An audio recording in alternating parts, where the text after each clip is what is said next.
Ada perdebatan kecil di kementerian itu, ketika mendiskusikan soal Kementerian Agama. Assalamualaikum warahmatullahi wabarakatuh.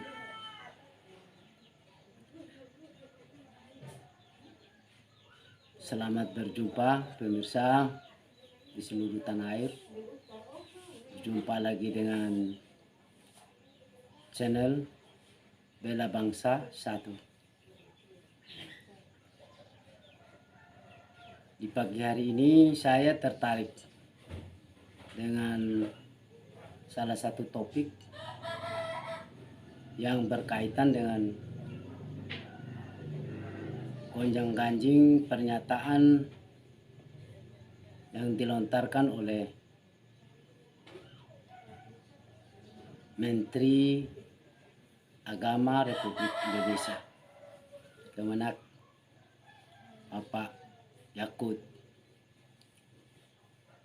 Kalau kita menyimak baik dari pernyataan yang dilontarkan oleh Kemenak maupun dari beberapa statement atau komentar-komentar dari beberapa tokoh, memang cukup menghangat ya dalam 2 hari ini. Tapi kalau saya menyimak cuplikan dari pernyataan Kemenak ini, saya bukan membela Kemenak ya, tapi saya melihat saya menyimak bagaimana sih komentar atau pernyataan dari beliau ini.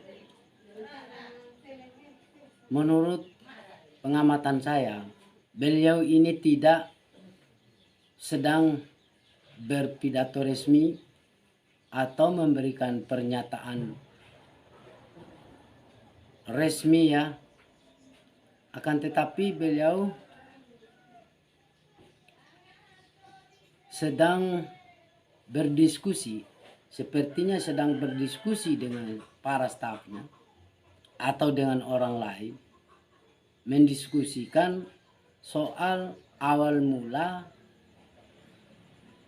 adanya Kementerian Agama ini. Itu yang dibahas dalam diskusi itu. Ya memang tidak mesti diskusi-diskusi seperti itu tidak harus ditayangkan di publik. Itu harus dipilah-pilah juga oleh siapa yang menayangkan itu, karena itu sifatnya diskusi, membahas tentang awal mula adanya Kementerian Agama Republik Indonesia ini. Bukan beliau sedang berpidato resmi bahwa Kemenak ini hanya dikhususkan untuk NU saja, tidak untuk orang Islam, apalagi untuk seluruh agama-agama yang lain. Tidak begitu. Ini pembahasan cerita sejarah tentang awal mula adanya Kementerian Agama Republik Indonesia ini, dengan sejarah yang dilontarkan oleh beberapa tokoh juga ini, bahwa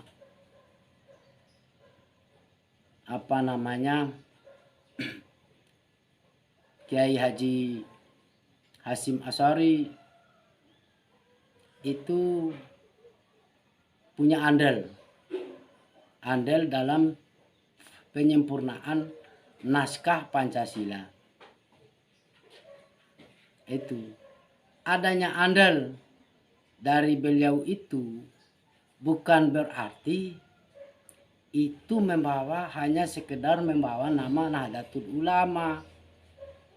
Jasa itu tidak langsung diartikan selaku jasanya Nahdlatul Ulama, tapi beliau itu adalah tokoh bangsa yang secara kebetulan beliau itu adalah pendiri Nahdlatul Ulama, tapi ketika beliau memberikan fatwa atau memberikan masukan untuk penyempurnaan Pancasila itu, beliau itu adalah anak bangsa.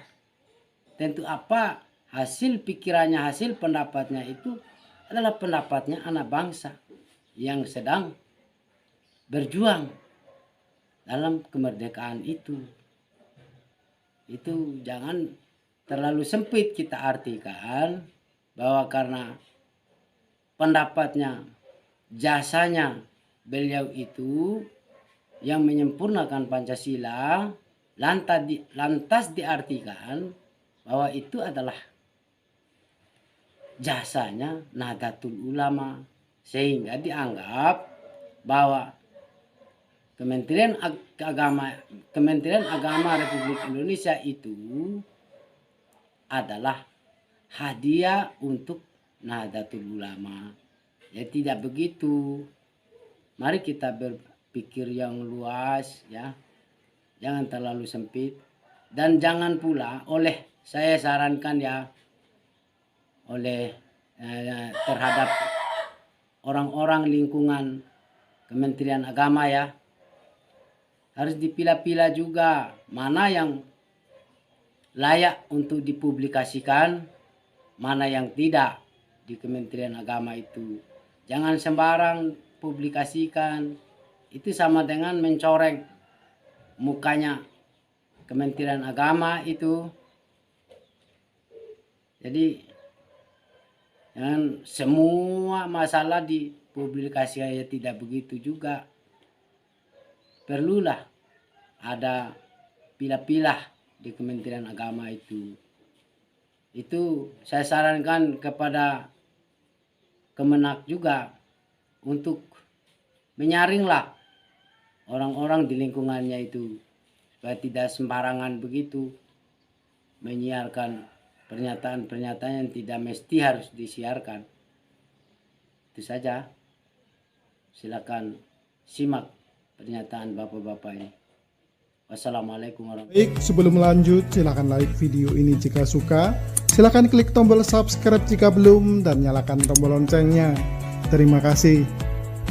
Kementerian menjadi hadiah untuk NU, itu doktrin kiai-kiai NU nggak begitu dulu itu.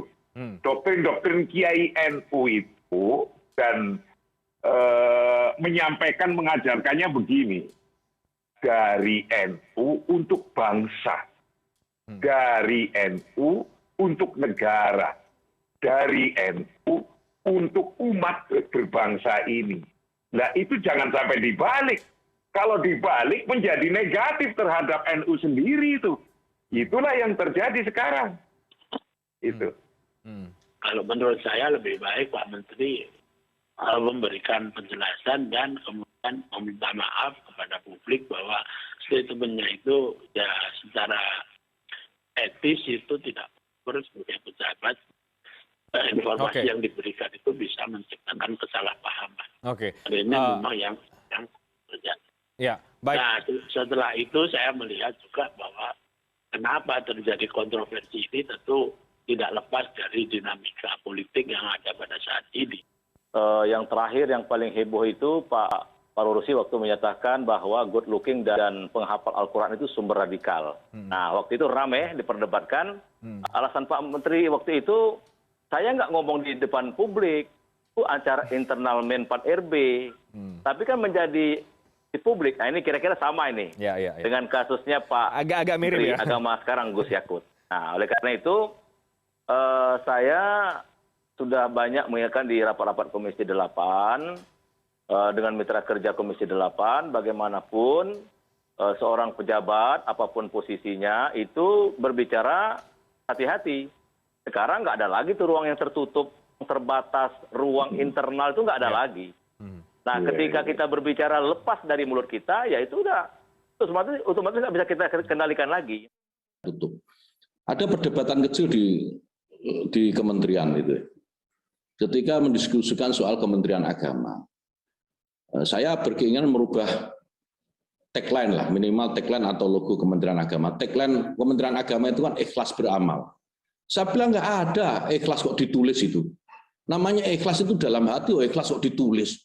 Ya ini menunjukkan tidak ikhlas, saya bilang. Kemudian berkembang perdebatan ini menjadi sejarah asal-usul Kementerian Agama. Ada yang bilang nih salah satu staf, loh nggak bisa. Kementerian Agama ini kan hadiah negara untuk umat Islam. Karena waktu itu perdebatannya bergeser bahwa kementerian ini harus menjadi kementerian semua agama, melindungi semua umat beragama. Ada yang tidak setuju. Kementerian ini harus Kementerian Agama Islam. Karena Kementerian Agama itu adalah hadiah negara untuk umat Islam. Saya bantah, bukan. Kementerian Agama itu hadiah negara untuk NU. Bukan untuk umat Islam secara umum, tapi spesifik untuk NU. Nah, jadi wajar kalau sekarang NU itu memanfaatkan banyak peluang yang ada di Kementerian